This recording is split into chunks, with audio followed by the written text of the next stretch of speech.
PNP Chief Nartates siwalang gumagana ang Safer Cities Initiative. Detalye na balita mula kay Edniel Parosa, RH52. Edniel, good morning. Kuya Angel, gumagana at nasa tamang direksyon ng Safer Cities Initiative na unang ipinatupad ng Philippine National Police dito sa Metro Manila. Yan ang assessment ni PNP Chief Police General Jose Melencio Nartates Jr.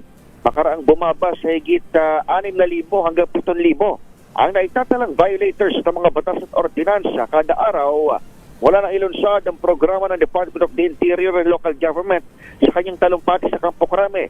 Inamin Nartates na may mga hamon at mga pagpunang tinanggap mula sa publiko itong inisyal na bahagi ng implementasyon ng Safer Cities Initiative. Pero anya, naitama na ito at naging mas malinaw na raw sa ground. Batay sa datos ng PNP, higit 10 hanggang 13,000 ang nasisitang violators kada araw sa unang 3 araw ng programa.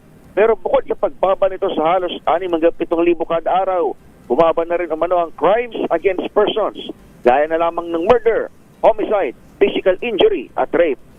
Ako si Edniel Parosa, nag-uulat para sa DZRH. Una sa Pilipinas, una sa Pilipino.